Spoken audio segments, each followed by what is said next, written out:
Jadi kita menganalogikan jeruk itu adalah unsur, kemudian apel ini adalah juga unsur yang berbeda. Sifatnya beda ya, sifatnya beda. Nah, kalau misalkan ini adalah unsur itu adalah yang tidak bisa dibagi lagi dengan reaksi kimia biasa. Nah, kalau reaksi kimia umumnya bisa menggunakan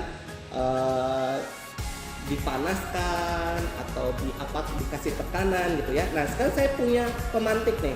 Jadi ibaratnya ini adalah unsur, ini adalah kita buat reaksi kimia sederhana pada si jeruk itu. Kita bakar ya. Kok nggak nyala? Oke, nyala. Kita bakar. Setelah kita bakar, apa yang terjadi? Ini saya analogikan sebagai unsur, ini juga sebagai unsur.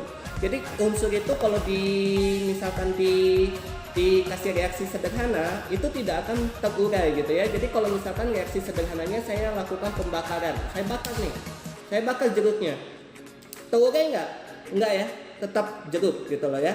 Jadi tetap jeruk. Jadi ini artinya unsur itu tidak dapat dibagi dengan reaksi kimia sederhana. Oke. Nah, sekarang saya punya dua jenis unsur nih. Oke, saya punya dua jenis unsur. Lalu sekarang saya terjadi reaksi kimia. Reaksi kimia berarti ada ikatan kimianya ya. Nah, ini ikatan kimianya ibaratnya selotip nih ya. Nah, di selotip nih buah-buah ini ya. Di selotip. Jadi terjadilah ikatan kimia gitu antara unsur jeruk dengan unsur si apel. Oke ya, saya putuskan dulu. Oke, putus ini ya. Jadi ada reaksi kimia nih. Terjadi ikatan kimia, membentuk yang namanya apa? Senyawa. Ini ada senyawa ini, membentuk yang namanya senyawa. Kemudian kalau senyawa artinya apa? Bisa diuraikan dengan reaksi kimia sederhana. Oke, ini ya. Reaksi kimia sederhana saya bakar. Terpisah jeruk dengan apelnya terpisah. Artinya apa? Artinya senyawa itu bisa dipisahkan dengan reaksi kimia sederhana. Salah satunya itu adalah menggunakan api. Oke. Nah, sekarang saya balik lagi. Kalau campuran seperti apa? Saya punya air minum. Saya masukkan ke gelas. Kasihan jeruknya jatuh ya, nggak apa-apa ya, demi supaya kalian ngerti ya, nggak apa-apa jeruknya menderita sedikit ya, nggak apa-apa ya. Oke, saya punya air, saya masukkan ke dalam gelas. Lalu saya masukkan si jeruknya ke dalam air itu. Kamu bisa melihat jeruknya? Masih harus ya. Kamu bisa lihat airnya? Masih. Itu campuran ya. Nah, oke. Jadi sekarang kita akan lanjutkan materi kita. Jadi kalau kamu sudah belajar campuran senyawa dengan campuran senyawa dan unsur, maka hari ini kita akan mengulas habis tentang jeruknya ini ya. Manis ya. Saya Nova kalau mau bisa kesini, saya kasih. Saya beli 1 kilo tadi pagi sebelum saya ngajar ya, karena supaya bisa digunakan. Nah, hari ini kita akan membahas yang namanya struktur atom. Ini unsur nih, unsur ya.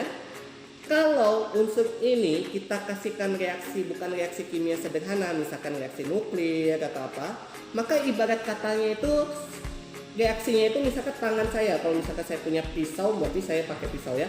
Kalau ini tangan saya kasihkan, tangan saya itu memberikan perlakuan reaksi. Saya belah dia. Saya belah.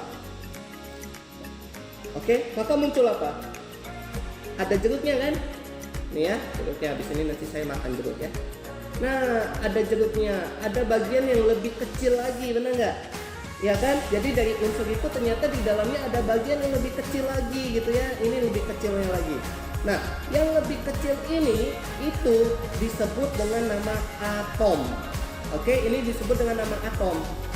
Nah, atomnya ini punya sifat sebagai apa?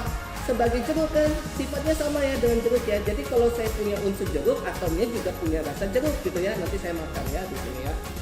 Nanti saya matikan videonya dulu baru saya makan nanti. Oke, bercanda ya.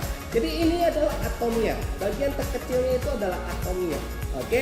Lalu atom ini bagian terkecil. Sebenarnya apakah hanya atom ini benar-benar bagian terkecil? Enggak.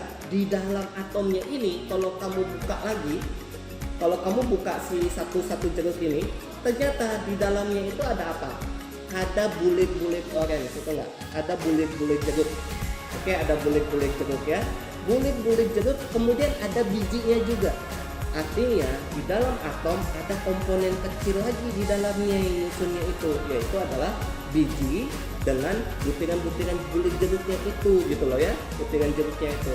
Nah kalau bijinya itu adalah inti atom. Nah di dalam bijinya itu ada embrio gitu ya, ada bagian inti atomnya lagi.